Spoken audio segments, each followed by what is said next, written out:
Assalamualaikum warahmatullahi wabarakatuh. Perkenalkan nama saya Riza Adelia dari kelas MJ108. Di sini saya akan membahas mengenai kebijakan atas kebocoran data Republik Indonesia pada sektor pemerintahan, baik dari pihak pemerintahannya maupun dari masyarakat. Oke, mari kita bahas kebocoran data di Indonesia, khususnya di sektor pemerintahan. Mengapa kebocoran data tersebut bisa terjadi? Bayangin aja data-data penting seperti nama, alamat, nomor KTP, dan informasi lainnya yang disimpan dalam satu komputer dan sistem online pemerintah.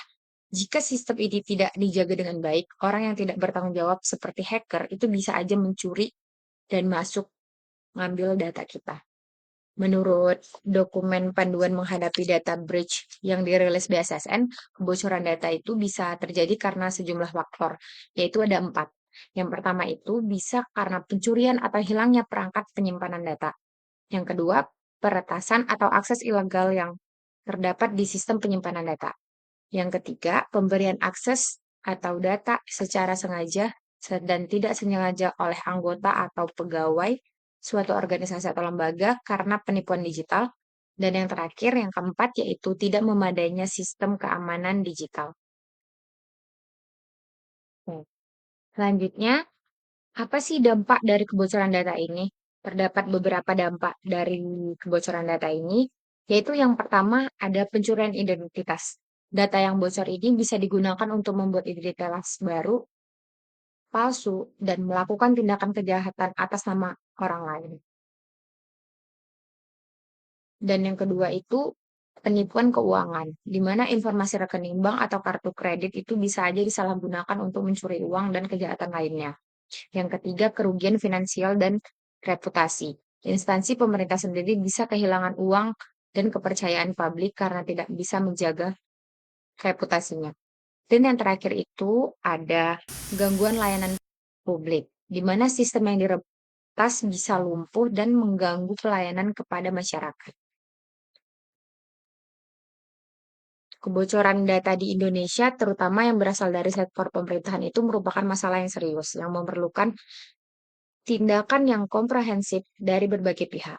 Berikut ini saya akan jelaskan mengenai tindakan yang perlu dilakukan oleh pemerintahan dan masyarakat untuk mencegah terulangnya kejadian tersebut.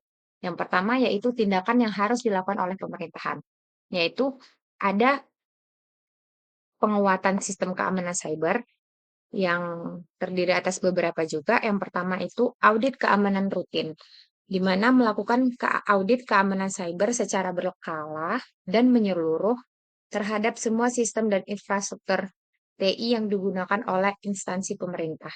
Audit ini juga harus dilakukan oleh pihak independen yang kompeten. Selanjutnya, penerapan standar keamanan, yaitu dengan menerapkan standar keamanan cyber yang ketat dan terstandarisasi, seperti ISO 27001, atau standar keamanan yang dikeluarkan oleh BSSN atau Badan Cyber dan Sandi Negara. Selanjutnya, mengimplementasikan teknologi keamanan cyber terkini seperti firewall, generasi terbaru, sistem deteksi, dan pencegahan intrusi atau IDPS, dan enkripsi data yang kuat. Yang terakhir, pengujian penetapan atau penetration testing, di mana melakukan pengujian penetrasi secara berkala untuk mengidentifikasi kerentanan dalam sistem dan mengambil tindakan perbaikan yang diperlukan. Selanjutnya ada peningkatan kapasitas sumber daya manusia. Itu juga bisa dilakukan dengan dua cara, yaitu yang pertama, memberikan pelatihan dan sertifikasi keamanan cyber kepada staf IT di instansi pemerintah untuk meningkatkan pengetahuan dan keterampilan mereka dalam mengelola dan mengamankan sistem. Yang kedua itu bisa dilakukan dengan merekrut tenaga ahli keamanan cyber yang kompeten untuk memperkuat tim keamanan di instalasi pemerintah. Dan selanjutnya yang ketiga, yaitu regulasi dan kebijakan yang komprehensif. Itu juga terbagi atas beberapa cara yang bisa dilakukan, yaitu yang pertama dengan merevisi Undang-Undang Perlindungan Data Pribadi atau UU PDP untuk memperkuat sanksi bagi pelanggar dan memberikan kejelasan mengenai hak dan kewajiban para pihak. Yang kedua, menerbitkan peraturan pelaksana yang lebih detail dan spesifik untuk UU PDP, termasuk standar keamanan data, notification kebocoran data, dan mekanisme penegakan hukum. Dan yang ketiga, membuat kebijakan tata kelola data yang lebih jelas dan terstruktur, termasuk klasifikasi data, retensi data, dan penghapusan data. Berikutnya, yang keempat yaitu melakukan koordinasi dan kolaborasi antar instansi, di mana bisa dilakukan dalam dua cara, yaitu pertama, pembentukan tim koordinasi, di mana membentuk tim koordinasi lintas instansi bertugas untuk menangani masalah keamanan cyber secara nasional. Yang kedua, meningkatkan pertukaran informasi intelijen ancaman cyber antar instansi pemerintah dan dengan pihak swasta. Kemudian, yang kelima itu dengan cara transparansi dan akuntabilitas. Yang ini bisa dilakukan juga dengan dua cara, yaitu yang pertama dengan mewajibkan instansi pemerintah untuk memberitahukan kepada publik dan pihak yang terdampak jika terjadi kebocoran data. Dan yang kedua itu investigasi dan penegakan hukum, di mana melakukan investigasi yang transparan dan independen terhadap setiap kasus kebocoran data dan menindak tegas pelaku pelanggaran tersebut. Oke. Selanjutnya, selain tindakan yang dilakukan oleh pemerintah, masyarakat juga perlu tahu apa yang harus bisa dilakukan dalam mengatasi masalah seperti ini. Yang pertama itu ada kesadaran dan edukasi, di mana ini bisa dilakukan dengan beberapa cara, seperti meningkatkan kesadaran tentang pentingnya perlindungan data pribadi dan risiko kebocoran data. Dan yang kedua bisa dilakukan dengan mencari informasi dan edukasi tentang praktik keamanan cyber yang baik dan data berdasarkan rahasia. Oke, yang kedua bisa melakukan praktik keamanan cyber yang baik, yaitu dengan melakukan hal-hal seperti ini. Yang pertama, menggunakan kata sandi yang kuat dan juga unik untuk mencegah terjadinya phishing.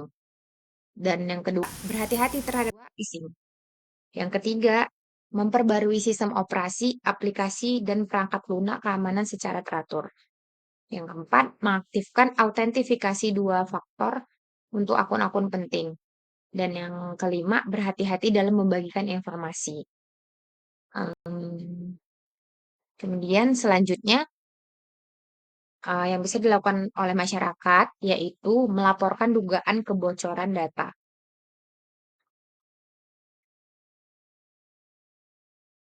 Hal ini bisa dilakukan dengan beberapa cara, yaitu yang pertama, melaporkan kepada instansi yang berwenang jika menemukan indikasi atau dugaan kebocoran data. Yang kedua, memantau informasi dan perkembangan terkait kebocoran data yang mungkin berdampak pada diri sendiri. Yang keempat yang bisa dilakukan oleh masyarakat yaitu mendukung kebijakan oleh pemerintahan, kebijakan pemerintah, yang dimana masyarakat itu bisa berpartisipasi dalam proses penyusunan kebijakan dan regulasi terkait perlindungan data pribadi, kemudian dapat mengawasi implementasi kebijakan dan regulasi yang telah ditetapkan oleh pemerintah tersebut. Nah, dari semua yang sudah dijelaskan sebelumnya, dapat disimpulkan bahwa untuk mencegah kebocoran data dari sektor pemerintahan ini, pemerintah perlu memperkuat sistem keamanannya, melatih pegawai, dan membuat aturan perlindungan data yang lebih jelas. Masyarakat pun juga harus lebih berhati-hati dalam menjaga data pribadinya, menggunakan alat keamanan seperti antivirus atau VPN, serta melaporkan kebocoran data jika itu terjadi.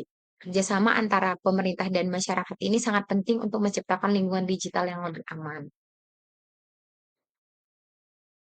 Sekian presentasi dari saya. Kalau ada salah mohon maaf. Wassalamualaikum warahmatullahi wabarakatuh. Terima kasih.